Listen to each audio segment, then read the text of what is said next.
নবীজি হাদিসের মধ্যে এলান দিয়েছেন, ইমাম বুখারী শরীফের প্রথম খণ্ড 14 নং হাদিসের মধ্যে বলেছেন, মুসলিম শরীফের মধ্যে প্রথম খণ্ড 77 নং হাদিসের মধ্যে বলা হয়েছে, খাদাম রাসূল হযরত আনাস বিন মালিক হাদিসের রাবী তিনি বলছেন, লা ইউমিনু আহাদুকুম হাত্তা কুনা হাব্বা ইলাইহি মিন ওয়ালিদিহি ওয়া ওয়ালাদিহি ওয়ান নাসি আজমাইন। জুরে বলেন সুবহানাল্লাহ। নবীজি বলছেন, লা ইউমিনু, তোমরা ততক্ষণ ঈমানদার হতে পারবে না, ততক্ষণ বলেন না ভাই, ততক্ষণ কি হতে পারবে না? ঈমানদার হতে পারবে না। একটু আগের হাদিসে নবীজি বলেছেন, যার কাছে 3টা গুণ আছে সেই ঈমানের স্বাদ পেয়েছে। এখন স্বাদ না, এবার বলা হচ্ছে ঈমানের পরিপূর্ণতার ব্যাপারের কথা। নবীজি বলছেন, লা ইউমিনু, তুমি ঈমানদার ততক্ষণ হতে পারবে না, অর্থাৎ তোমার ঈমান ততক্ষণ মুকাম্মাল হবে না যতক্ষণ হাত্তা আকুনা আহাব্বা ইলাই, আমি নবীকে ভালোবাসতে পারবে না কিসের চেয়ে বেশি, মিন ওয়ালিদিহি ওয়া ওয়ালাদিহি ওয়ান নাস। নবীজি বলতে বলতে মা, বাবা, সন্তান, সন্ততি, এদের পরে বলছেন ওয়ান নাস, মানুষ, মানুষের ভিতরকে হয় আজমাইন, জমিনে যারা আছে আল্লাহর সৃষ্টিতে খালকের ভিতরে যত মাখলুক আছে সবার চেয়ে, সমস্ত নাস তথা নাস আজমাইনের চেয়ে হাত্তা আকুনা আহাব্বা ইলাই, যতক্ষণ আমি নবীকে বেশি ভালোবাসবে না, আমি নবীকে যতক্ষণ অতিরিক্ত সবগুলার চেয়ে বেশি মুহিব করবা না, ভালোবেসে বাসবা না, লা ইউমিনু, আমি নবী বলছি ততক্ষণ তুমি ঈমানদার হতে পারবে না। ধরে বলেন নাউজুবিল্লাহ। তেরে ভালো যদি বাসতে হয় নবীকে, কারণ নবী তারানেওয়ালা, নবী বাঁচানেওয়ালা, তাই দিলের চেয়ে অধিক ভালো নবীকে বাসুন। জুড়ে বলেন সুবহানাল্লাহ। নবীকে ভালোবাসা দরকার আছে না নাই? আরো জোরে আছে না নাই? হযরত ওমর রাদিয়াল্লাহু তাআলা নবীর কাছে গেলেন, সে হাসিতার মধ্যে আসে বর্ণনা, মাওলা ওমর বলছে, ইয়া রাসূলুল্লাহ, আমার কাছে আমার সবগুলার চেয়ে আপনি নবীর দাম বেশি, কিন্তু আমার জান আপনার উপরে, অর্থাৎ আমার জানের মায়া আমার কাছে সবচেয়ে বেশি। এরপরে ইয়া রাসূলুল্লাহ, আমার জান ব্যতীত সবগুলার চেয়ে আমি আপনাকে বেশি ভালোবাসি। এই হাদিসটা বলার আগে হযরত ওমরের জানা ছিল না যে নবীকে সবচেয়ে বেশি ভালোবাসতে হবে, যার দরুন সেটা বলে ফেলেছে। বাবার আমার, নবীজি বলেছেন, ওমর, ঈমানের পূর্ণতা হয় নাই, আল্লাহর কসম ঈমানের পূর্ণতা হয় নাই। ওমর বুঝতে পারলেন নবীকার বলতে হয় নাই যে, ওমর, আমি রাসূলকে এই জান যেটাকে তুমি আমার চেয়ে বেশি ভালোবাসো সেটার চেয়ে বেশি ভালোবাসতে হবে আমি রাসূলকে। নবীজির সেটা বলা লাগে নাই, নবীজি জাস্ট এতটুকু বললেন, ইশারা কাফি হে, যারা বোঝেন আর যারা বোঝেন তাদের জন্য ইশারাই কাফি। নবীজি বললেন, এখন ঈমানের পূর্ণতা হয় নাই। মাওলা আমার সঙ্গে সঙ্গে ডাক দিয়ে বলি, ইয়া রাসূলুল্লাহ, আমি ওমরের কাছে আমার জান নয়, গোটা কায়নাতের চেয়ে আপনি নবীজির মহব্বত বেশি রয়েছে। জোরে বলেন সুবহানাল্লাহ। নবীজি বলে, আমার বরাবর হয়েছে, এখন পূর্ণতা পেয়েছে ঈমান। জোরে বলেন সুবহানাল্লাহ। নবীজির ভালোবাসার ব্যাপারে হাদিস আসছে, হযরত আনাসে বলছেন, হাদিস কানাও বুখারী মুসলিমের মধ্যে আসছে, মিশকাতুল মাসাবিদের 424 নং পৃষ্ঠার মধ্যে আসছে। আনাস বিন মালিক বলছেন, জনক সাহাবী এসে আল্লাহর হাবিবের কদমে জানতে চাইলেন, ইয়া রাসূলুল্লাহ, কিয়ামত কখন হবে? সুবহানাল্লাহ। নবীজি কিয়ামতের অসংখ্য সিম্পটম বলেছেন, আমার নবী কিয়ামতের আলামা অনেক বলেছেন। কবিরা সাগীরা, কবিরার ভিতর 10টি বলেছেন, সাগীরা 50-এর ঊর্ধ্বে। আমি কিতাবুল ফিতানে পেয়েছি 2 শতাধিক কিয়ামতের আলামত। কয় শতাধিক? 2 শতাধিক কিতাবুল ফিতান আমার কাছে আছে। বাবারা আমার, সে বড় বড় আলামত গুলো তো রাসূল বলে দিয়েছি। আল্লাহ বলছেন, ইকতারাবাতিস সাআ ওয়ান শাক্কাল কামার, কিয়ামত নিকটবর্তী, যেখানে শাক্কে সদর হয়ে গিয়েছে, শাক্কে কামার হয়ে গিয়েছে। ইকতারাবাতিস সাআ, সেই সাত মহাপ্রলয়, মহাধ্বংস, কিয়ামত। আল্লাহ বলছে সেটা অতি সন্নিকটে, কারণ ওয়ান শাক্কাল কামার, যেহেতু আসমানের চাঁদ কি হয়ে গিয়েছে? শাক হয়ে গিয়েছে, শাক্কে কামার হয়ে গিয়েছে, 2 টুকরা হয়ে গিয়েছে। চন্দ্র দ্বিখণ্ডীকরণ, এটাও একটি কিয়ামতের আলামত। সুবহানাল্লাহ জোরে বলেন, আর একটু জোরে বলেন না। বাবার আমার, ওই মায়ার নবীর কদমে সাহাবী ডাক দিয়ে বলি, ইয়া রাসূলুল্লাহ, ও নবী, কিয়ামত কখন হবে? সঙ্গে সঙ্গে আল্লাহর নবী ডাক দিয়ে বললেন, তোমার কিয়ামতের জন্য কি সামান রেডি আছে? তোমার ধ্বংস। এই সাহাবী, তুমি বলো, কিয়ামতের জন্য কি সামান তুমি রেডি রেখেছো? দেরি না করি সাহাবী এবার বলে দিলেন, ইয়া রাসূলুল্লাহ, আমার কাছে একটা মূল্যবান সম্পদ আছে যেটা আমি কিয়ামতের জন্য রেডি রেখেছি। রাসূল, সেই সম্পদ হচ্ছে যে আমি অন্তর থেকে আল্লাহ এবং আল্লাহ রাসূলকে বেশি বেশি ভালোবাসি। জোরে বলেন। আমার কাছে আল্লাহ রাসূলের দিল ভর্তি, সিনা ভর্তি, অন্তর ভর্তি, মন ভর্তি ভালোবাসা আছে। আমি আমার সর্বোচ্চ রেসপেক্ট, সম্মানের জায়গাটি আল্লাহ রাসূলের জন্য বরাদ্দ রেখেছি। বাবার আমার, সেই ছিল নবীর সাহাবী, মুনাফিক ছিল না, রাসূল পাকের সাচ্চা সাহাবী ছিল, মুনাফিক নয়। ওই সাহাবী যা পড়েছেন সব কবুল, যত সিজদা দিয়েছেন সব কবুল, যত দান করেছেন সব কবুল। যাদের ব্যাপারে আল্লাহর নবী বলেছেন, তোমরা যদি জমিনের কেউ উহুদ পাহাড় পরিমাণ স্বর্ণ দান করো, তোমাদের উহুদ পাহাড় পরিমাণ স্বর্ণ, তোমাদের উহুদ পাহাড় পরিমাণ দানকৃত স্বর্ণ আমার একজন সাহাবীর একমুদ মানে 2.5 সের। রাসূল বলছে 2.5 কেজি পরিমাণ যদি আমার একজন সাহাবী অথবা অর্ধমুদ পরিমাণ যদি আমার কোন সাহাবী দান করে, তাহলে তোমাদের পাহাড় পরিমাণ স্বর্ণ আমার সাহাবীর অর্ধমুদ দানের সমান হতে পারবে না। জোরে বলেন। এদের শান এত পরে, বলেন এদের শান এত পরে। গৌস আজম একদিন একজন বলছেন, হুজুর, হো আব্দুল কাদের জিলানী, আপনি 24,000 কারামাত দেখিয়েছেন। সুবহানাল্লাহ। বুনিয়াতুত তালিবিনের মধ্যে আসছে গৌসে আজমের কারামত সংখ্যা 24,000। কয় হাজার? আরো জোরে বলেন, কয় হাজার? সর্বনিম্ন যে কারামত সেটা হচ্ছে মুর্দাকে জিন্দা করা। মুর্দাকে সর্বোচ্চ যেটা, সেটা হচ্ছে জমিনে দাঁড়িয়ে চাঁদ সরোজের সাথে কথা বলা। আর জোরে বলেন না সুবহানাল্লাহ। তাহলে সে গৌসে আজমের অসংখ্য কারামত যখন ভক্তরা দেখেছে, একদল এসে একজন এসে বলে, হুজুর, এত কারামত দেখাইলেন, আপনি একটু বলুন না, আপনি দামি না নবীর সাহাবারা দামি? সুবহানাল্লাহ। গৌসে আজম বলছে, আরে ভাই কি বলছেন?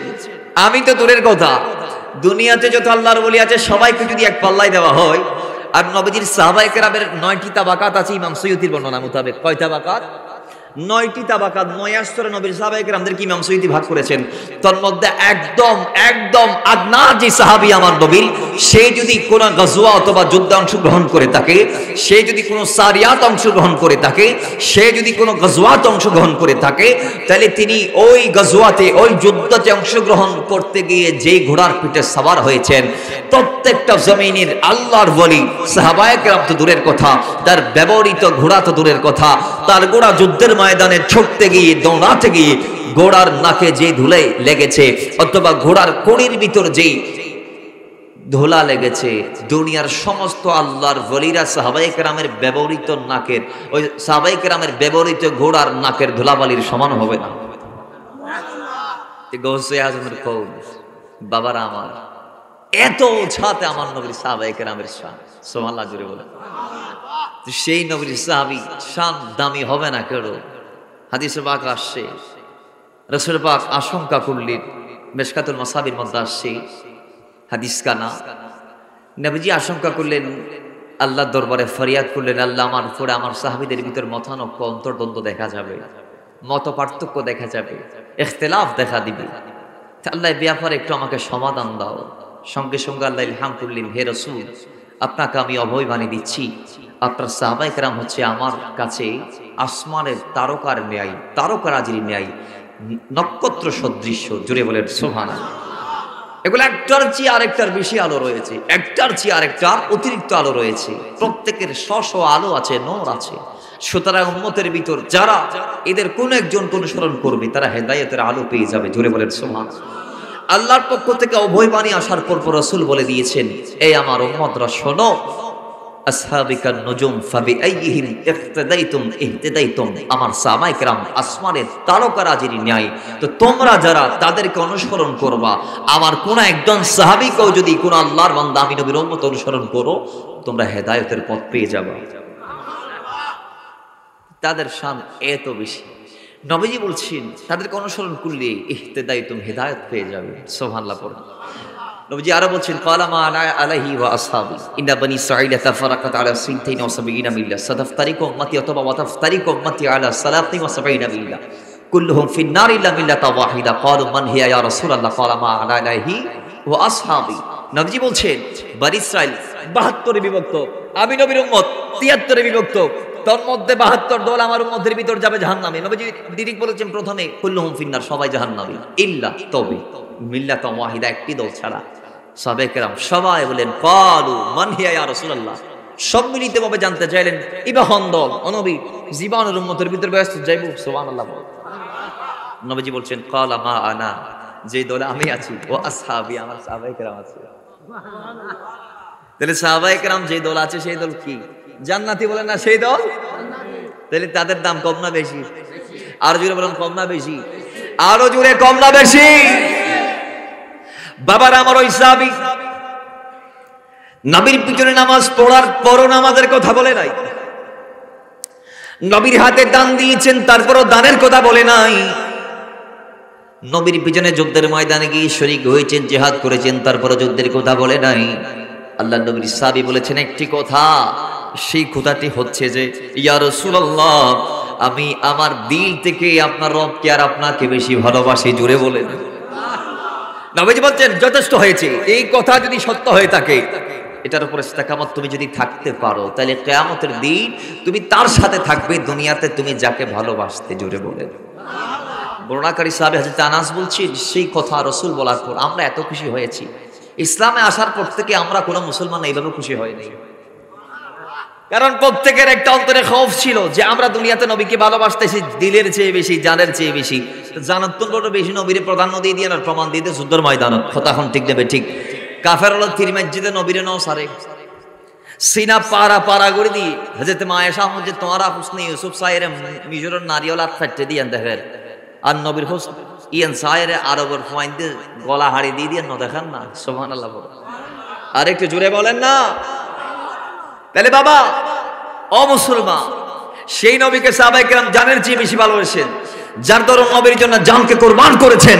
সাহাবায়ে কেরাম আমার নবীকে মায়ের চেয়ে বেশি ভালোবেসেছেন, যার দরুন মাকে ছেড়েছেন, নবীকে ছাড়েন নাই।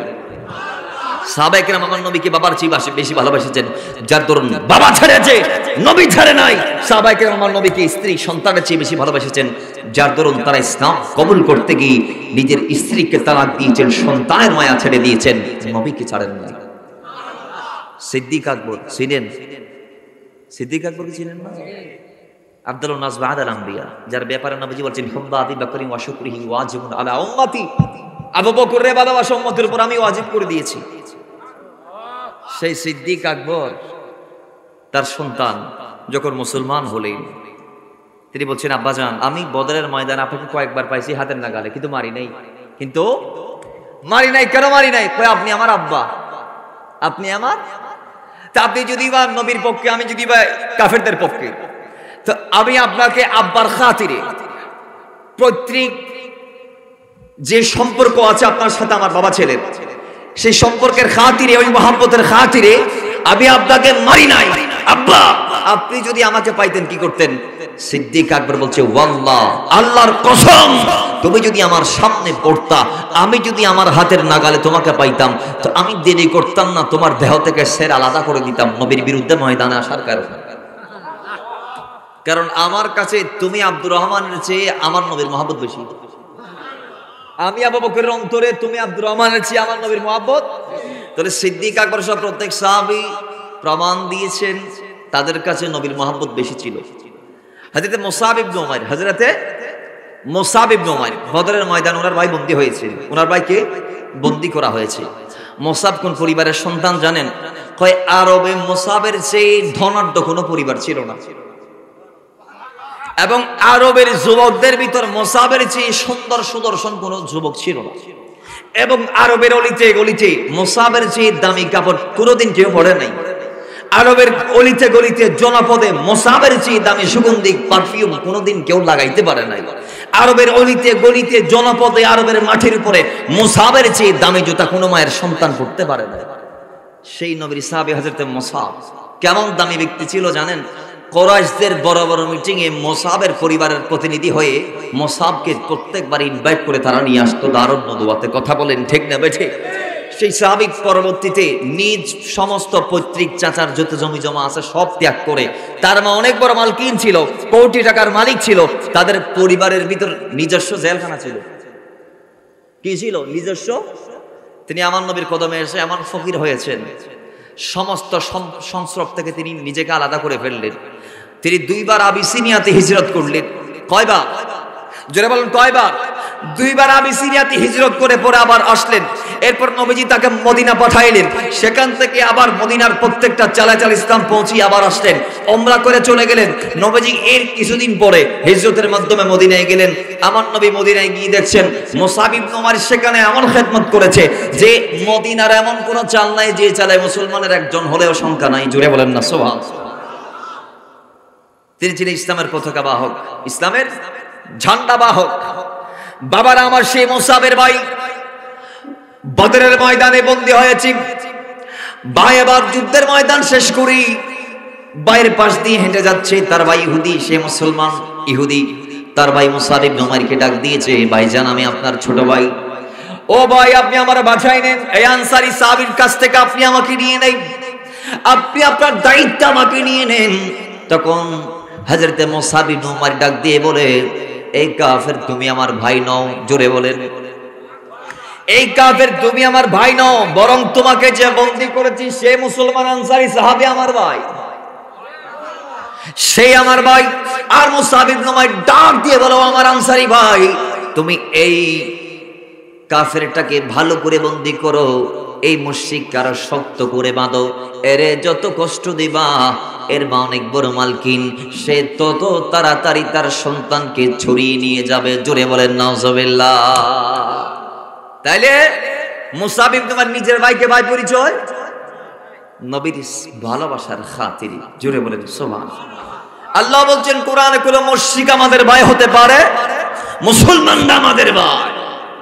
আজকে দেখা গিয়েছে, গতকালকে আমরা দেখেছি সেই ব্রাহ্মণবাড়িয়ার জমিনে ইন্ডিয়াতে আমার নবীকে রামগিরি মহারাজ কর্তৃক আমার নবীকে নিয়ে কটূক্তি করার কারণে, আল্লাহর হাবিবের শান মান ইজ্জত নিয়ে আঘাত করার কারণে, ইসলাম এবং আমাদের নবীকে নিয়ে কটূক্তি করার কারণে যখন ব্রাহ্মণবাড়িয়াতে পীর মুফতি গিয়াসউদ্দিন তাহেরি হুঙ্কার দেওয়ার জন্য কর্মসূচি ঘোষণা করেছে, দেখা গিয়েছে আমাদের ভাই নামদারি কিছু জালেমরা আমাদের মুসলমানদের উপরে আঘাত করেছে। কথা বলেন ঠিক কিনা?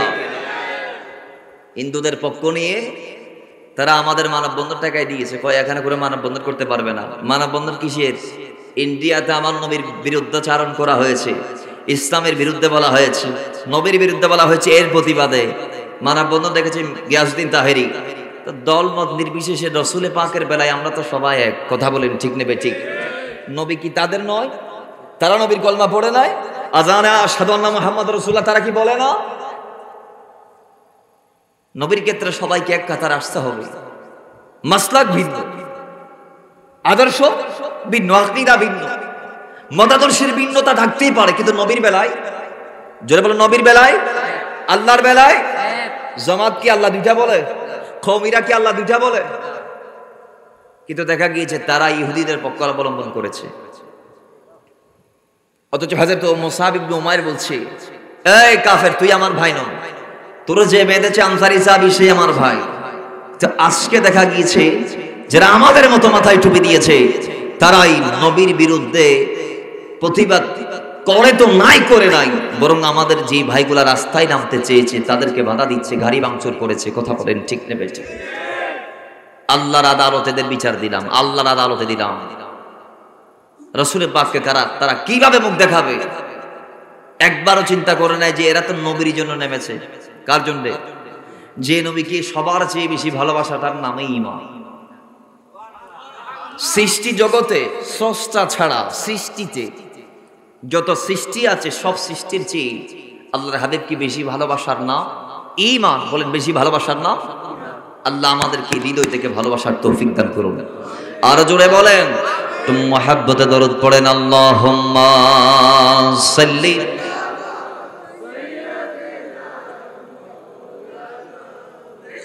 व अला आली सय्यिदिना।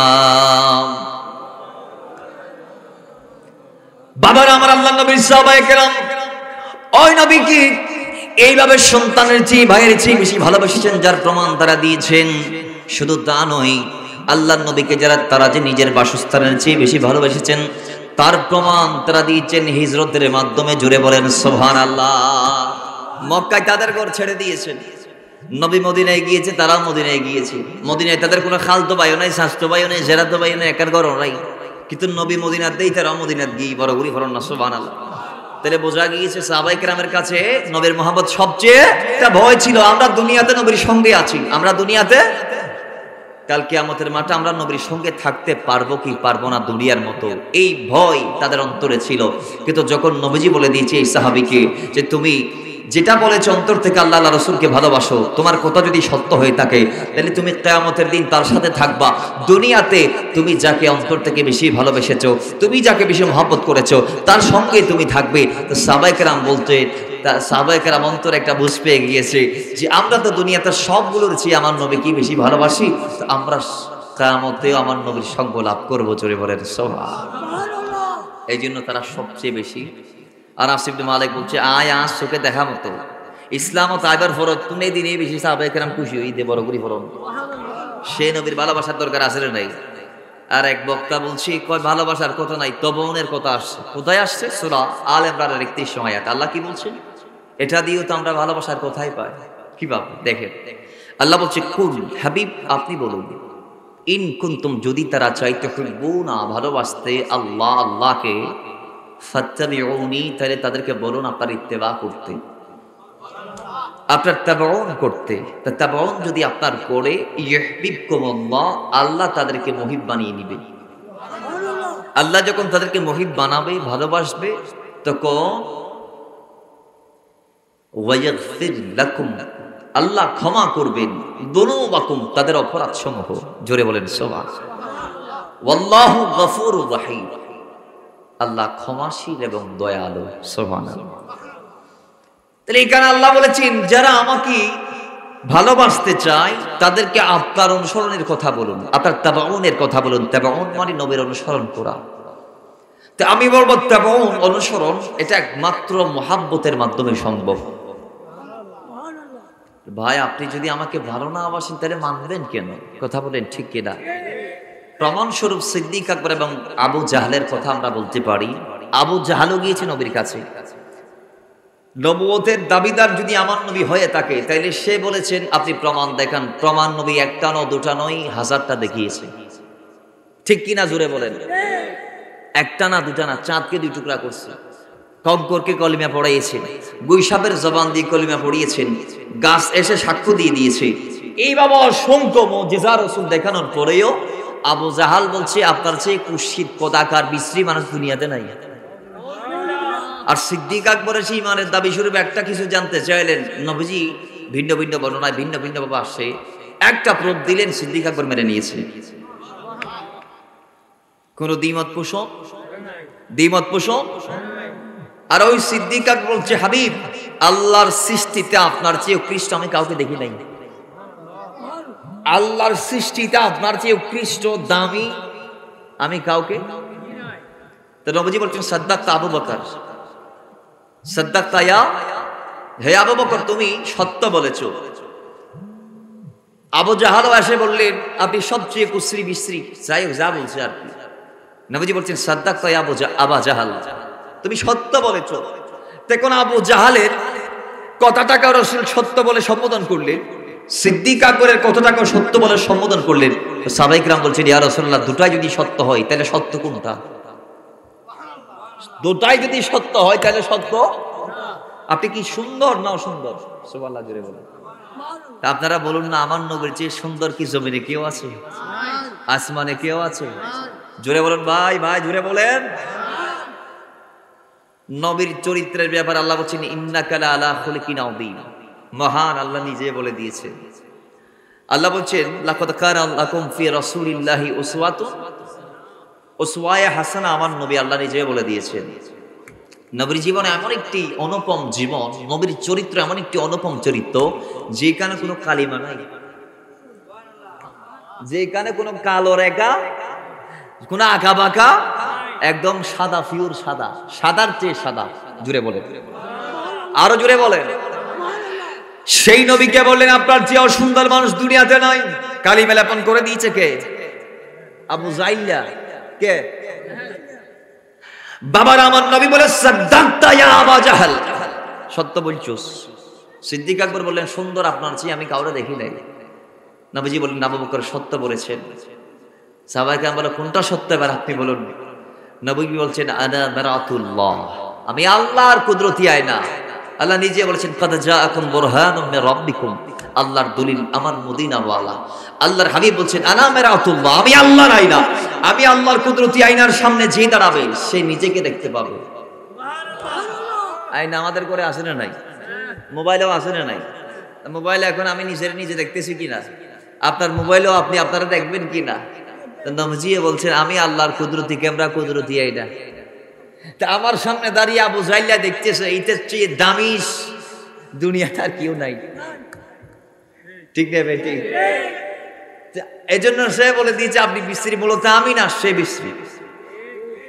আর সিদ্দিক আকবর আমি আল্লাহর কুদরতি আয়নার সামনে যখন, আমি আমার আল্লাহর কুদরতি আয়না তথা আমি নবীর সামনে যখন দাঁড়িয়েছে, সে দেখতে পাচ্ছে আফদালুন নাস বা'দাল আম্বিয়া, তার মতো আর কেউ নাই। সুবহানাল্লাহ।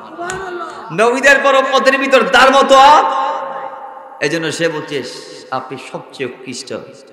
মূলত সে নিজেকে নিজে দেখেছে, আল্লাহ তাকে উৎকৃষ্ট বানিয়ে দিয়েছে একমাত্র আমি নবীর মহিম হওয়ার কারণে। চলে বলেন তাহলে এই আবু জাহাল তাবেউন করতে পারে না, অনুসরণ করতে পারে নাই। কেন পারে নাই? কারণ তার অন্তরে মহাব্বত ছিল না। তার অন্তরে তাবেউন একমাত্র সম্ভব ইশকের ভিত্তিতে। ভাই আপনি যদি ভালো না বাসেন তাহলে তার ধার ধারবেন কেন? বাবার যদি বালা নবাসিলে তাহলে বাবা অনেক কেউ হইলেই না অন্তগম নলাই বা হনেকান খাম আড়াইলি অন্তদৈত্য মন হইব। মা বাবার ভালোবাসা যদি দিল নতাইলে মা একখান হতা বলিয়ে ভালো না করিবেন। আর মা বাপের ভালোবাসা তাইলে মা বাপ যদি হয় দিন নোয়ারিবি, জীবন তো নোয়ারিবেন। ঠিক নেবে? ঠিক। আরে মা তোর না ঠিক নেবে? ঠিক। কিন্তু মা বাপের ভালোবাসা দিল নতাইলে হইবেন দা আমা হই দেরি আইন সাইম বলি আইন সাইম না। ঠিক নেবে? ঠিক। এজন্য বাবারা আমার আল্লাহ যে বলেছেন ফাত্তাবিউনি রাসূল, তাদেরকে বলে দিন ও নবী তারা যেন আপনার তাবউন করে। তাবউন মানে নবীর অনুসরণ, নবীর অনুকরণ। অনুকরণ যদিও আমাদের পক্ষে করা সম্ভব নয়, কিন্তু অনুসরণ করা সম্ভব। কথা বলেন ঠিক কিনা? হুবহু নবী যেভাবে চলেছেন এটাকে বলা হয় অনুকরণ করা। এটা কি আমাদের দ্বারা সম্ভব? বলেন না ভাই সম্ভব? কিন্তু আমরা অনুসরণ করব। অনুসরণ, আবার অনুসরণ করতে গিয়ে লা তুকাদ্দিমু বাইনা ইয়াদাইল্লাহি ওয়া রাসূলিহি, নবীর আগেও যাওয়া যাবে না, পরেও যাওয়া যাবে না। আল্লাহ বলেছে আমার নবীর অনুসরণ করবা, ঠিক আছে, নবীর আগে আসা যাবে, নবীর একদম পরে, নবী একদম পিছপা হওয়া যাবে না। নবীর সাথে লেগে থাকতে হবে, নবীর সাথে রিশতা রাখতে হবে, রিশতা ছাড়া যাবে না। কথা বলেন ঠিক কি না? কিন্তু আজকে একদল রিশতা ছাড়তে চাই নবীর সাথে, আরেক দল চাচ্ছে জীবন দিয়ে নবীর সাথে রিশতা রাখতে। ঠিক কিনা বলেন না? কে নবীর সাথে আত্মীয়তার সম্পর্ক বজায় রাখতে চাচ্ছে উম্মত হিসেবে, আর কেউ উম্মত হিসেবে আত্মীয়তার সম্পর্ক নবীর সাথে উম্মতের যেটা আছে এটা ছুটতে চাচ্ছে। কথা বলেন ঠিক না? ঠিক। আরো জোরে বলেন ঠিক কিনা? আল্লাহ আমাদের দিলকে নবীর প্রেম দিয়ে ভরপুর করে দিন। আরো জোরে বলেন, আরো মহব্বতে বলেন। সেই নবীর সাথে রিশতা কেমন ছিল? সাহাবায়ে কেরামের মহব্বত কেমন ছিল দেখেন।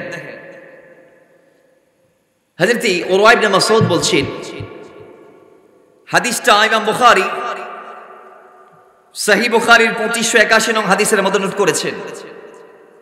হযরত উরওয়া বলছেন, হুদায়বিয়ার সময় কাফেরদের প্রতিনিধি হয়ে আমি নবীর কদমে গিয়েছিলাম। কার প্রতিনিধি? কিল্লায় গিয়ে হয়তো সন্ধির প্রস্তাবই আনলে গিয়ে দে। সুবহানাল্লাহ বলো।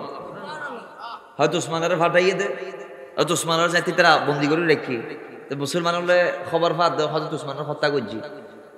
এরকম আর নবী বায়াত লইল সাহাবায়ে কেরাম উত্তম ওকে গাছ নিচে দিয়ে আর নবী বায়াত লই জীবনে বায়াতে রিদওয়ান হয়, সুবহানাল্লাহ পড়ুন। বায়াতে কি হয়? বায়াতে রিদওয়ান সাহাবায়ে কেরাম আল্লাহর হাবিবের কথা মতো স্পষ্টভাবে সুপর্দ করিয়ে নিজের জান মাল শুরু করি হত না, আর প্রয়োজনে আর নিজের জানের বিনিময়ে আর ভাই উসমানের জানার হত্যার বদল আলাইহিম বড় গরি পড়ুন সুবহানাল্লাহ।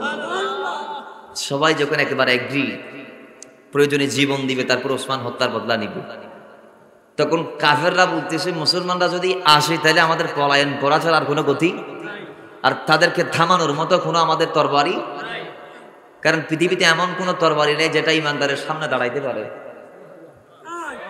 সবচেয়ে বড় তরবারির নাম হচ্ছে ইমান। কথা বলেন না ঠিক কি না? সেই ইমান নিয়ে খাইলাতে দিয়ে দেয় সাহাবায়ে কেরাম বদরের ময়দানত বিজয় ছিনিয়ে ইনে বরাবর। তরবারে আসিলে 2 মতান্তরে 3 অন্যান্য বর্ণনায় 40 টানার বেশি যাই জিজ্ঞ অযোগ। ওটা আসিল 2 গোড়া আসিল 70 গো, কম বেশি তাই পারে বর্ণনাথ, কিন্তু মশহুর বর্ণনায় আমরা ভুল। এই 2টা উট নিয়ে 70টা গোড়া নিয়ে 313 জন 1000-এর বিরুদ্ধে কেমনে বিজয় অর্জন করেছে? কয় তাদের কাছে অস্ত্র না থাকলেই ইমান ছিল। আরো জোরে বলেন বাবা, তাদের ইমানটা কেমন ছিল আগে একটু দেখে নেন, শুনে নেন। এর ননিলে ইমান মজবুত নইব। সাহাবীর তরবারি ভাই গিয়ে নবীর কদমে দিয়ে হড়ে গিয়ে দেয়, আরে মাথন না হড়ে গিয়ে দেয়। আচ্ছা অনা যদি যুদ্ধের ময়দান জন অন দা যদি বাই যায়, অনেক কামের জেরাটা যাবেন দেন না, মাতো না কামার দোয়ানো যাবেন দেন না, খামার নসিনো খামার টুপি বানা দিতে আর ঠিক নেবে ঠিক তেরা বেগুন মাশাআল্লাহ ঠিক আছে দেখবি খামার খাম দা বানো কয় খামার দা বানাই দিয়ে আমার ঠিক নেবে ঠিক। তা আপনি আমি হইলে কামারের কাছে দৌড় মারতাম, কিন্তু সাহাবী আর রাসূলের ইমানের জোর, হায় হায়, নবীর কাছে দৌড় দিয়েছেন। সুবহানাল্লাহ। এই বাবা আপনার আমার চোখের পুতুলে বের হলে ডাক্তারের কাছে যাব, সাহাবায়ে কেরাম নবীর কাছে গিয়েছেন। একই বদরের ময়দানে হযরত কাতাদার 2 চোখ বাইরে গিয়ে আঘাত কুফুম মাঝে চোখের ফুট দিয়ে দুনো বাইরে ডুলি হরে গিয়ে একেবারে সবাই বলছে চোখ কেটে ফেলে, কয় আগে নবীর কাছে যাই, নবী যদি কাটতে বলে কাটবো, জোরে বলে আমার নবীর কাছে গিয়েছি, এইভাবে হাত বুলিয়ে দিয়েছেন, আল্লাহর কসম নুরানি তুতো মুবারক দিয়েছেন, সে হাসিতার মধ্যে আসে হাদিস খানা। কই এরপর আল্লাহর হাবিবের তুতো মুবারক দেওয়ার পর যখন হাত বুলিয়ে দিয়েছে, চোখ আগের জায়গায় সেটা হয়ে গিয়েছে। হযরত কাতাদা বলছেন ওই সুখে কোনোদিন আর অসুখ হয় নাই, ওই সুখে আর কোনোদিন। আর আরেক সাহাবী বাঙ্গা তরবারি নিয়ে গেল, তখন আমার নবী আয় হায় হায় দয়ার ভান্ডার নবী, তাকে বললেন তোমাকে এখন আমি কি দিতাম? কয় ধরো। আশপাশে তাকাইলেন, দেখতে পাইলেন একটা খেজুর গাছের ঢাল, তাও শুকনো জঞ্জন্য একেবারে, জি চুলার ঢুকায় দনের লগে লগে চাই যাবি ওই টানিলে বেন্ডিলে জঞ্জন্য ঠেল। আল্লাহর হাবিব একদম শুকনো কাঠের একটি ঢাল, খেজুর গাছের একটা আঠি, শুকনো আঠি তাকে দিয়ে বললেন যাও এটা নিয়ে ময়দানে যাও, জোরে বলেন সুবহানাল্লাহ। সেইটা নিয়ে ময়দানে গেছে। বাবা আমি আপনি হইলে বলতাম হায় রে আর নবীর দরবারে গিয়ে দে নবী আর এবার কিটেল দিল, এবার তরবারির ডাহাত দ্বিতীয় তো দূরের কথা, এবার তো কেঁচা টেলের ডাহাত দিয়েছি নবার, এবার তো একদম জঞ্জন্য গিয়ে ঠিক নেবে ঠিক। কিন্তু তার ইমান কেমন ছিল? কয় আমার নবী যেটা দিয়েছে সেটা আমাকে তরবারির চেয়ে বেশি ফায়দা দিবে। তো সেটা নিয়ে ময়দানে গিয়েছে, চারদিক থেকে এই কাফেররা নবীর সাহাবীটাকে মারতে এসেছে, তিনি বিসমিল্লাহ বলে নবীর দেয়া ডালকে বসিয়ে দিলেন, সেটা তরবারি হয়ে গিয়েছে। কোথায় আছেন, কোথায় আছেন? কেমন নবীকে তারা মেরেছে। বাবারা আমার, ওই হযরত উরওয়া ইবনে মাসউদ বলে কয়েকবার মুসলমানরা যখন মক্কা শরীফ আক্রমণ করবে বলে সিদ্ধান্ত নিয়ে ফেলেছে, কুরাইশদের পক্ষ থেকে তারা ভয়ে আমাকে পাঠালেন প্রতিনিধি বানিয়ে। আমি গেলাম, যাওয়ার পর আমি গিয়ে দেখতে পাইলাম কয় আমি আমার নবীর কাছে যাওয়ার আগে আমি অনেক বড় বড় রাজা বাদশাদের কাছে গিয়েছি। তিনি বলছেন ওয়াল্লাহি লাকাদ ওয়াফাতু আলাল মুলুক ওয়াফাতু আলা কাইসারা ওয়া কিসরা ওয়ান নাজাশি ওয়াল্লাহি ইন রাআইতু মালিকান কাত ইউআযিমুহু আসহাবুহু মা ইউআযিমু আসহাবু মুহাম্মাদিন মুহাম্মাদান সাল্লাল্লাহু তাআলা আলাইহি ওয়াসাল্লাম। কয় আমি বড় বড় প্রতাপশালী রাজা বাদশাদের কাছে গিয়েছি, আমি নাজ্জাশীর কাছে গিয়েছি, আমি কাইসার বাদশার কাছে গিয়েছি, আমি কিসরা বাদশার কাছে গিয়েছি, আর আমি বাদশা মুহাম্মদ সাল্লাল্লাহু আলাইহি ওয়াসাল্লামের দরবারও গিয়েছি। আল্লাহর কসম আমি দেখি নাই মুহাম্মদ সাল্লাল্লাহু আলাইহি ওয়াসাল্লামের প্রজা তথা সাহাবারা আল্লাহর নবীকে যেইভাবে মুহাব্বত করে অন্যান্য রাজা বাদশাদের প্রজারা তাদেরকে এভাবে ভালোবাসতে আমি দেখি নাই। জোরে বলেন সুবহান। সাহাবায়ে কেরাম নবীকে যেভাবে ভালোবাসে কোন রাজার প্রজারা তাদের রাজাকে তাদের মালিককে এভাবে ভালোবাসতে আমি দেখি। জোরে বলুন না, এভাবে তাজিম করতে আমি দেখি। কেমন মহব্বত করেছে কয় দেখেন, তিনি বলছেন ওয়াল্লাহ, আবার আল্লাহর কসম তিনি বলছেন ওয়াল্লাহি ইন তানাখামা নুখামাতান ইল্লা ওয়াকাত ফি কাফ রাজুলিন মিনহুম ফাদালাকা বিহা ওয়াজহু ওয়া জিলদাহু। কয় আমার নবী যখন তুতু ফেলতো, আমার নবী যখন, তখন 1400 সাহাবী হুদায়বিয়া সবাই তারা হাত প্রসারিত করে দিত। কি জন্য? তুতু নেবার জন্য। তো যে তুতু পেয়েছে ফাদালাকা বিহা ওয়াজহু ওয়া জিলদাহু, কই যে পেয়েছে সেই বুকে মালিশ করে নিয়েছে নবীর তুতু মোবারক। আর যারা পায় নাই তারা যে পাইছে তারা মালিশ করতেছে। আমাদের দেশের বক্তারা কয় নবীর ভালোবাসার কোনো কথা কোরআনে নাই। নাউজুবিল্লাহ, জোরে বলেন। সাহাবায়ে কেরামের আকীদা কেমন ছিল? নবীর তুতু খাওয়ার কোনো কথা কোরআনে আছে? বলেন না ভাই, আছে? তারা এটা করলেন কেন? নবীর বেলায় কোরআন হাদিসের দরকার নাই, কারণ নবীর মহাব্বতের নামই ঈমান। মহাব্বত নবীকে যে যেভাবে করতে পেরেছে, এক সাহাবী তো প্রস্রাব খেয়ে ফেলেছে। কি খেয়ে ফেলেছে? আরেক সাহাবী রক্ত মোবারক খেয়ে ফেলেছে। কোথায় আছেন?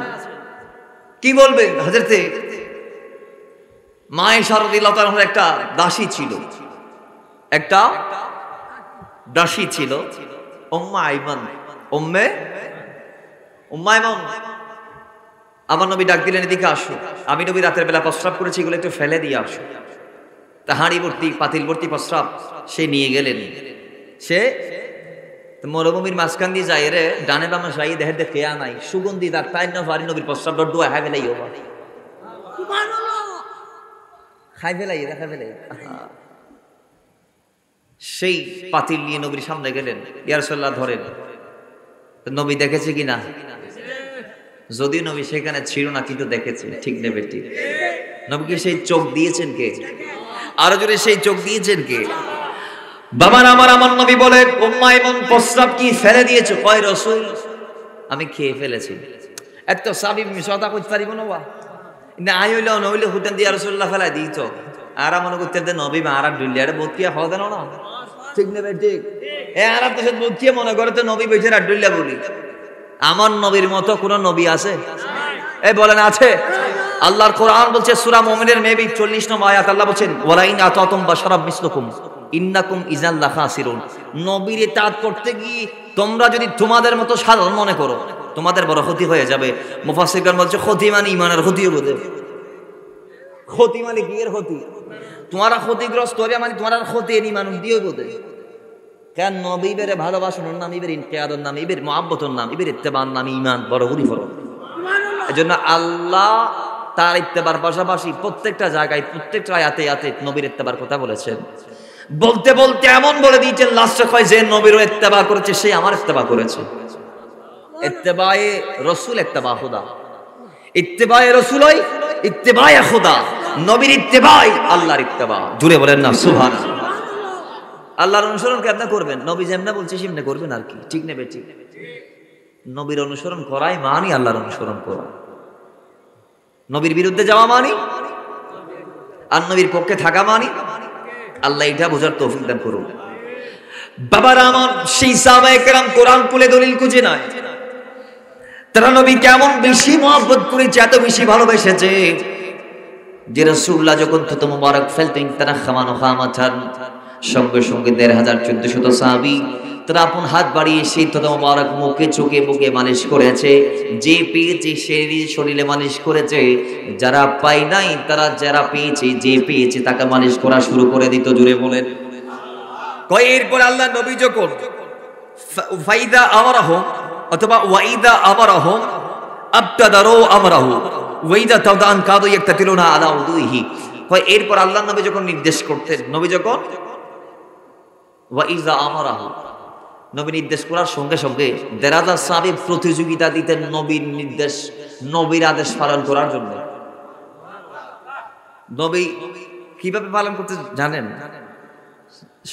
হুদায়বিয়ার প্রান্তর মাঝে পানি ফুরাই গিয়ে কি ফুরাই গিয়ে দিই সাহাবায়ে ওযু গোসল তা এবং কিছু করি না পারেন, এক কথায় ওযু গোসল করি না পারেন, খাইবিল্লাহ পানি নাই, ওযু করি বিল্লাহ পানি নাই, গোসল করি বিল্লাহ পানি নাই, ব্যবহার করি বিল্লাহ পানি নাই, পবিত্রতা হাসিল করি বিল্লাহ, ইস্তেনজা করি বিল্লাহ পানি, এক কথায় পানি নাই নাই।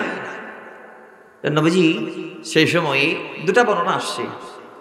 একটা বর্ণনা হচ্ছে আমার নবী একটা মশক নিয়ে এক জায়গায় ওযু শুরু করলেন, সেখানে অল্প পানি ছিল। দেরালা সাহাবী নবীরা তো পানি দেখি বগুড়িকে জাম্মাই বড় করি ফরম। তে আর নবী হদে কি সমস্যা, হদে রাসূল পানি হনমিক কে নাই। তে আর নবী ওই মশকি বে তোর আকবার গো জিলদে দিন আর নবীর আত তো ঝর্ণা বাইরে বড় করি ফরম।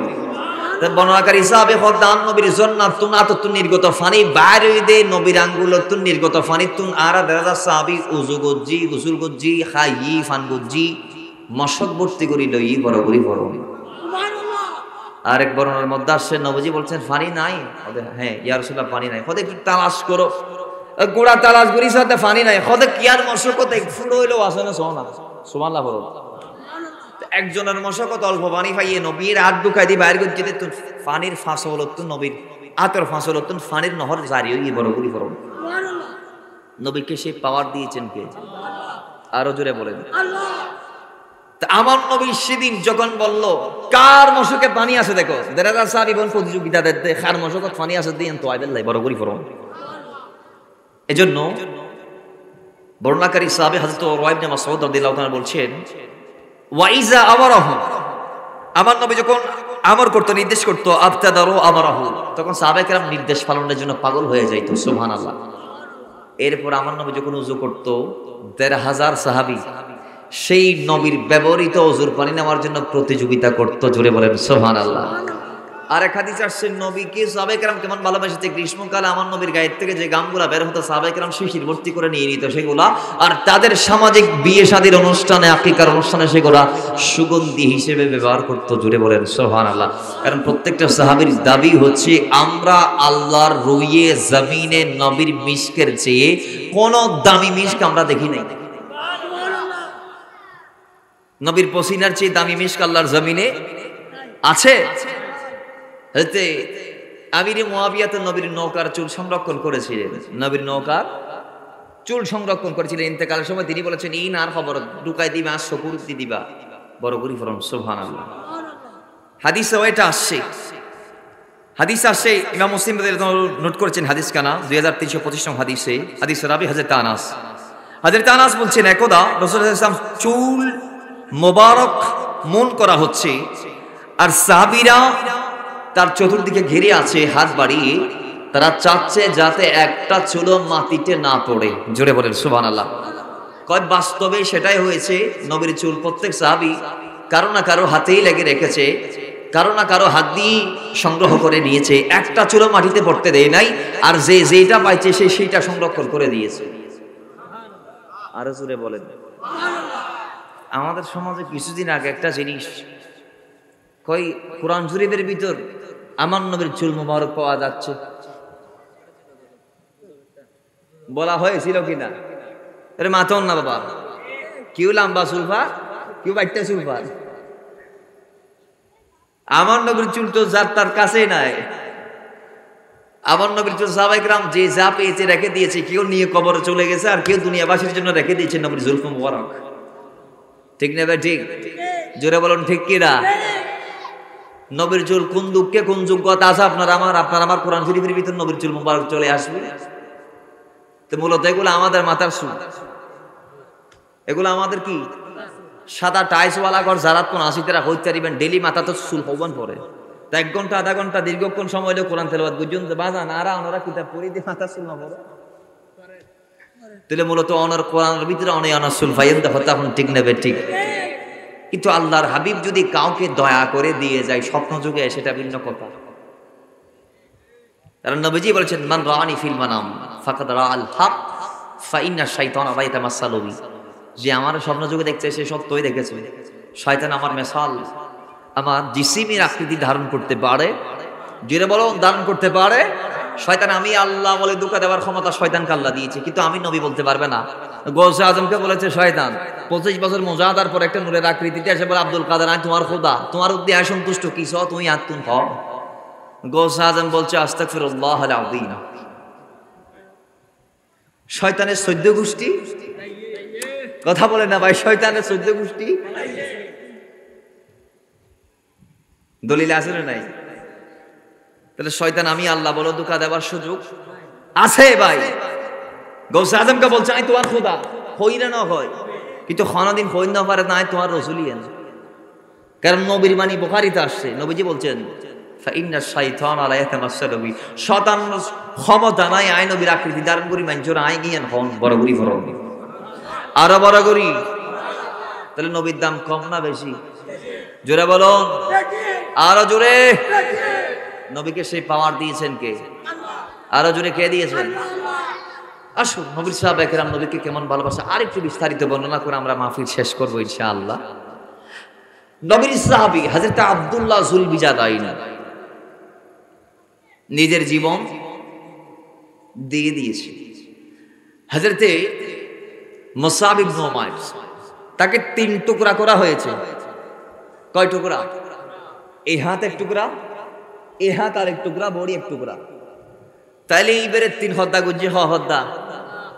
তারপরে নবীর ঝান্ডায় আনমেড়ি ন ফেলাই, নবীর ঝান্ডা জিন নবী এবার আত দিল সাদা পতাকা যুদ্ধের ময়দানত। এবার বদরত আসিল নবীর ঝান্ডা বাহক, উহুদত আসিল নবীর ঝান্ডা বাহক। এবার নবীর পাশেই আসিল, উহুদের মারত ব্যাগুন নবীর ফেলা গিয়ে কিন্তু এবার ন যাই আরো বড় গরি ফরম।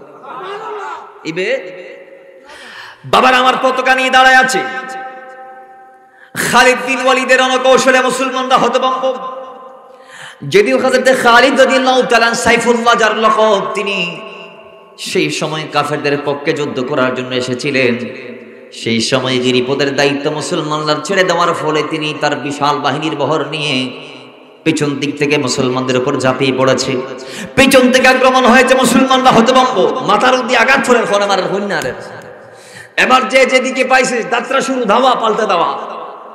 এক পর্যায়ে মুসআব ইবনে উমাইরকে শহীদ করা হয়েছে। এভাবে মুসআব পতাকা নিয়ে দাঁড়ায় আছে, তার হাতের মধ্যে এসে ডান হাতে আঘাত করলেন, হাত 2 টুকরা হলো। বাম হাতে তিনি পতাকা নিলেন, বাম হাতকে আঘাত করলো, মাটিতে পড়ে গেল। এবার তিনি তার গা দিয়ে, তার কান দিয়ে, তার মুখ দিয়ে সেই পতাকা আঁকলে নিলেন। 2টা হাত নাই, সেটাও তার ধারণা নবীর জিম্মা, নবীর আমানত। নবীর আমানতের জিম্মাদার যেহেতু লই পতাকা মেরিত ন ফেলাইও বা বড় গুল ফরক।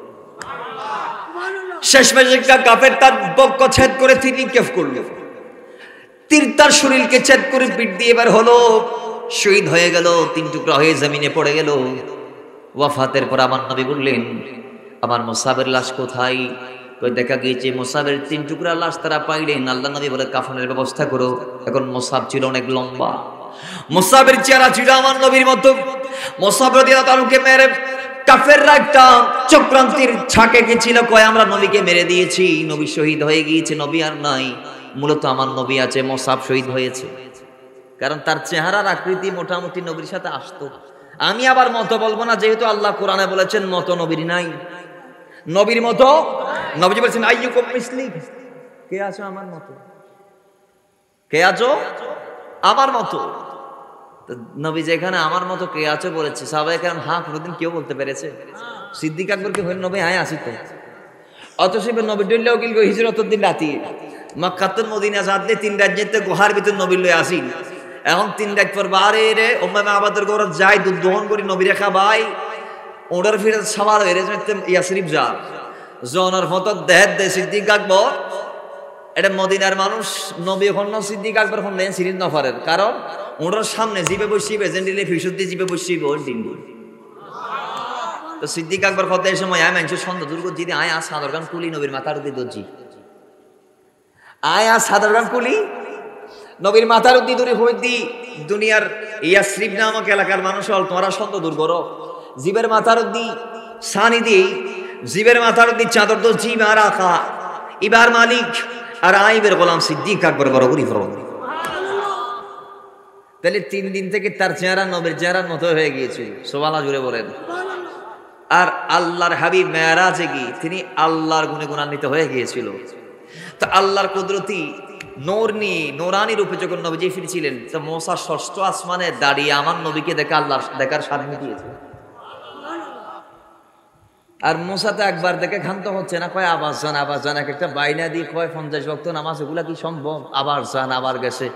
বুখারীর বর্ণনায় 10 করে 4 বার, 5 ওয়াক্ত একবার, আর এক বর্ণনার মধ্যে আছে 5 করে 9 বার। জুড়ে বলেন সুবহানাল্লাহ। সুবহানাল্লাহ জুড়ে বলেন।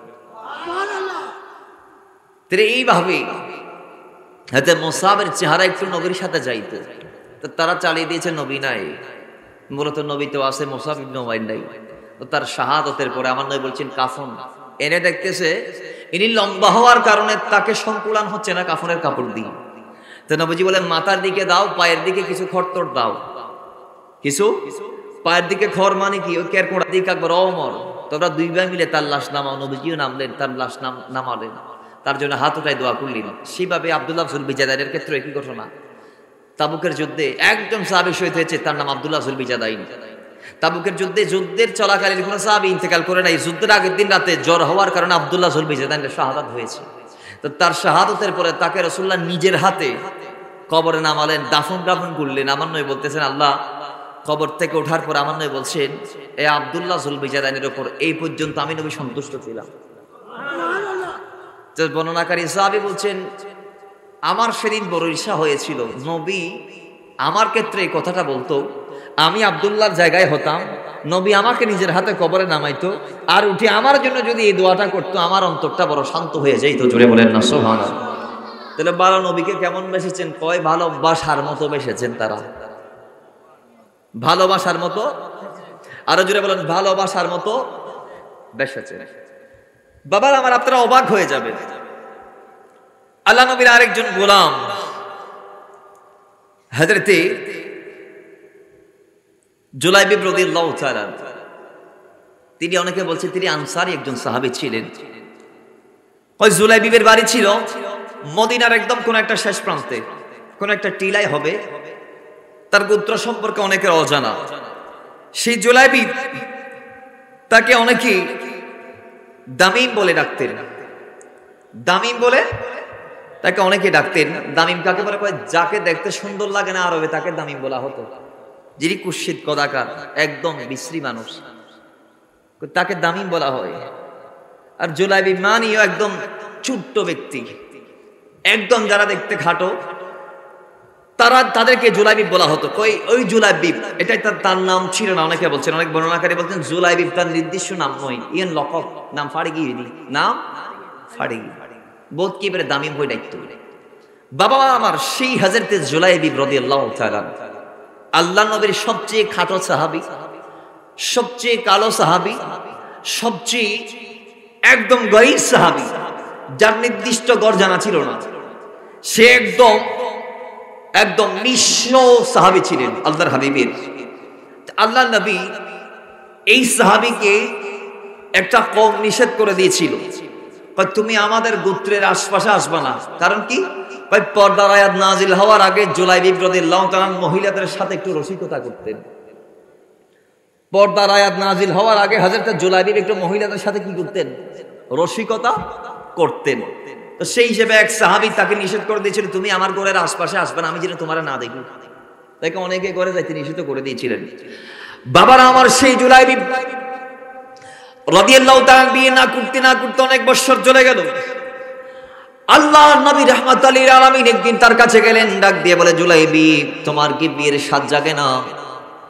অতবার এক বর্ণনার মধ্যে আল্লাহ নবী তার সামনে দিয়ে যাচ্ছেন। তিনি বলে, ইয়া রাসূলুল্লাহ, ওগো আল্লাহর হাবিব, আমি তো দুনিয়াতে আমার কোনো সঙ্গী পাচ্ছি না, জান্নাতে কি আমি সঙ্গী পাবো? জোরে বলেন সুবহানাল্লাহ। ইয়া রাসূলুল্লাহ, জান্নাতে কি আমার জন্য হুরাইনের ব্যবস্থা আছে? ও রাসূল, দুনিয়াতে তো পাচ্ছি না, জান্নাতে কি আমি স্ত্রী পাবো?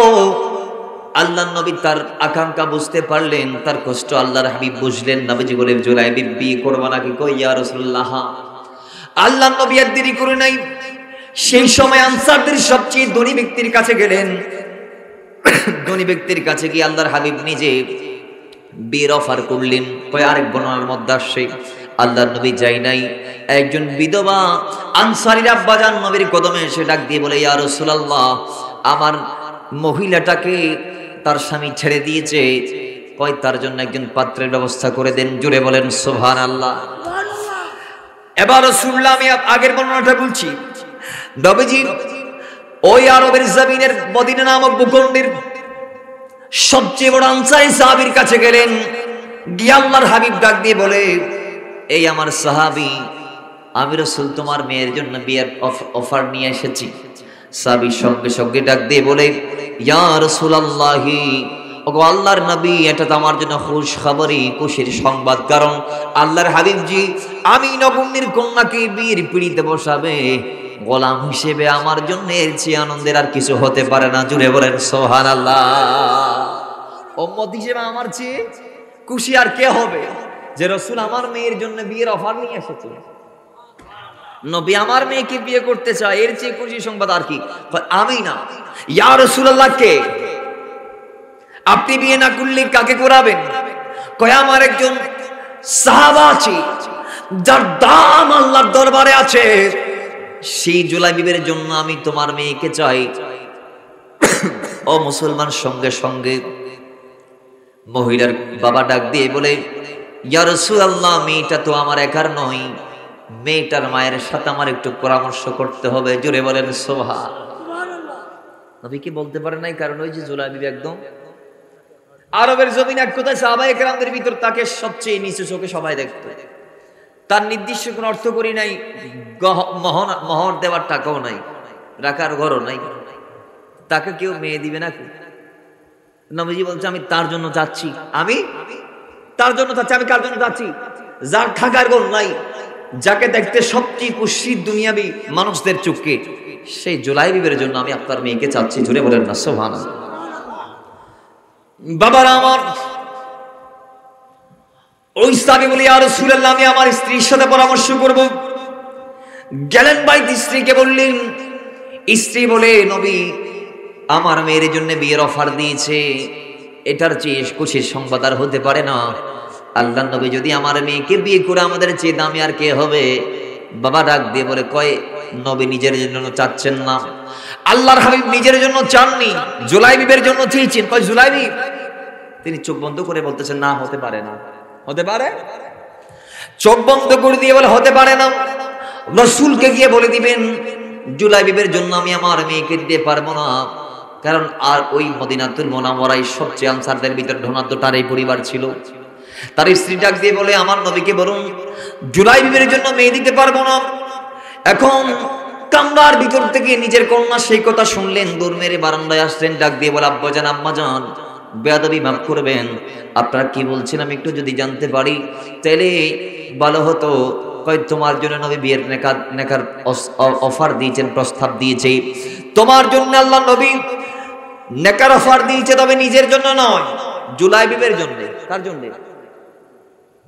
মেয়ে বলে, আল্লাহর হাবিব যদি নেকার অফার দেয় আমার জন্য, জুলাইবিবের জন্য, নবীজি যদি জুলাইবিবের পক্ষ হয়ে বিয়ের প্রস্তাব দেই, আল্লাহর কসম বিনা শর্তে, বিনা বাধ্যবাধকতায় আমি মেনে নিতে রাজি আছি। আমি মেনে নিতে, আমি মেনলে আপনাদের আপত্তি কিসের? বিয়ে তো আমি করব, বিয়ে ভালো মন্দ আমি বুঝবো, আমার আপনারা কেমন ইমানদার? নবী সিদ্ধান্ত দিয়েছেন, নবী প্রস্তাব দিয়েছেন, নবীর প্রস্তাবকে প্রত্যাখ্যান করার ক্ষমতা আল্লাহ উম্মতকে দেয় নাই। এটা নবীর সিদ্ধান্ত, নবীর সিদ্ধান্তের বাইরে উম্মত যাইতে পারে? নবী সিদ্ধান্ত দিয়েছেন আপনার মেয়ে অর্থাৎ আমাকে জুলাইবিবের সাথে বিয়ে দিতে হবে। তো নবীর প্রস্তাবে তা তো সিদ্ধান্তই। তো নবীর সিদ্ধান্তের বাইরে আপনি কিভাবে যাবেন? একটু জুড়ে বলেন না সুবহানাল্লাহ। কয় আব্বা আম্মা আমি রাজি, আমি জোরে বলেন আমি। বাবারা আমার, মা বাবা ঘরে, আমরাও তো তোমার জন্য চিন্তা করছি, মেয়ে আমার, তুমি যদি রাজি তাইলে আমরাও রাজি। নবীর কদমে নিয়ে গেলেন, আমার নবী বিয়ে পড়াই দিলেন, উভয়ের জন্য দোয়া করলেন কল্যাণের, উভয়ের জন্য কল্যাণের। বাবারা আমার, অনেকদিন তিনি শ্বশুর বাড়িতে ছিল, স্বামী স্ত্রীর অনেক মহাব্বত তাদের মাঝে হয়েছে। আল্লাহ নবী জুলাই বিবির স্ত্রীর ব্যাপারে কথা বলেছে, কয় আনসারী মহিলাদের ভিতরে জুলাই বিবির স্ত্রীর চেয়ে বেশি দান কেউ করতে পারে নাই। তার মানে এত বড় পরিবারের মাইয়া ছিল বা জুলাই বিবির বই এত বড় বড় পরিবারের মাইয়া ছিল। আর নবী নিজে হদ জুলাই বিবির স্ত্রীর মতো ইসলাম আল্লাহ কেউ বেশি দিন নফারে বড় করি ফরন না। সুবহানাল্লাহ।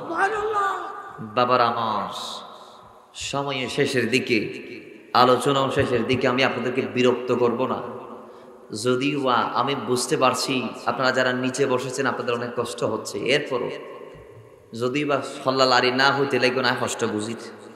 দেখুন এবার হযরত জুলাইবি রাদিয়াল্লাহু তাআলা স্ত্রীর সাথে সংসার করা অবস্থায় একদিন ডাক এসেছে যুদ্ধের ময়দানে যাওয়ার। কোথায় যাওয়ার? জুলাইবি বিয়ে করেছে বেশি দিন হয় না। শ্বশুর বলে, জামাই সাহেব আপনি থাকেন, আমি যাচ্ছি নবীর জন্য যুদ্ধের ময়দানে। সুবহানাল্লাহ জোরে বলেন। আপনার যাওয়ার দরকার? তো জুলাইবি বলে, আমার নবী ময়দানে যাবে, কাফেরদের বিরুদ্ধে অস্ত্র ধারণ করবে, আর আমি এখানে বউয়ের সাথে ফুর্তি করবো, এটা হতে পারে? এটা হতে পারে? আপনি আমাকে কোনো কথাই বলবেন না, আমি নবীর জন্য অস্ত্র ধারণ করে ময়দানে যাব জীবন দেওয়ার জন্য। জোরে বলেন না সুবহানাল্লাহ। তিনিও গেলেন। যুদ্ধ শেষ, মুসলমানদেরকে আল্লাহর হাবিব ডাক দিচ্ছেন, তোমাদের কে কে মারা গিয়েছে? সাহাবায়ে কেরাম বলছে অমুক অমুক অমুক অমুক। এটা আসছে আবার মিশকাতুল মুসলিম শরীফের মধ্যে হাদিস খানা এসেছে, মিশকাতুল মাসাবির মধ্যে আসছে হাদিস খানা। নবীজি বলছে তোমাদের কে কে মারা গিয়েছে? সাহাবায়ে কেরাম বলছে অমুক অমুক অমুক অমুক। আরেক দলকে বলেন তোমাদের কারা কারা ইন্তেকাল করেছে? কয় আমাদের অমুক অমুক অমুক অমুক। কয় আর কারো কেউ মারা গিয়েছে? কয় আর কারো কেউ মারা যায় নাই। নবী বলছে আমার একজন মারা গিয়েছে, আমার একজন, তার নাম জুলাইবি। জুড়ে বলেন জুলাইবিব আমার থেকে, আমি জুলাইবিব থেকে, জুলাইবিব আমার, আমি জুলাইবিবের। শোনো তোমরা আমার জুলাইবিবের লাশটা খুঁজে বের করো। দেখা গিয়েছে জুলাইবিবের লাশ যখন খুঁজে পাইলেন, আমার নবী দেখতে পাইলেন 7টা লাশের পরে জুলাইবিবের লাশ। নবীজি মুসলিম শরীফের মধ্যে আসছে, নবীজি বলছেন এই 7টা লাশ জুলাইবিব নিজের হাতে কতল করেছে 7 জনকে। যদিও সে ছোট, যদিও সে খাটো, কিন্তু 7 জনকে সে একা মেরেছে। কেমনে সম্ভব? কয় ইমানের জোরে সম্ভব। কেমনে সম্ভব? ইমানের জোরে। আর যেটা বলে ইমানের জোরে সম্ভব। 7 জনের পর তার লাশ আল্লাহর হাবিব, আল্লাহর কসম, আল্লাহর কসম, আল্লাহর কসম, নবী তার লাশটা নিজের হাত দিয়ে কুলে তুলে নিলেন। আর কারো কুলে আল্লাহর হাবিব দেয় নাই। নবী আর কারো লাশ কুলে মাটির থেকে নিয়েছেন কিনা হাদিস আমি পাই নাই। আলেম ওলামারা পাইলে পাইতে থাকেন, পাইলে পাইতে পারেন, আমি জানি না। আল্লাহর নবী যুদ্ধের মাঠ থেকে তার লাশ নিজের হাতে উঠাইয়া কবরের পাড়ে নিয়ে গিয়ে নিজের হাতে কবর দিলেন। জোরে বলেন।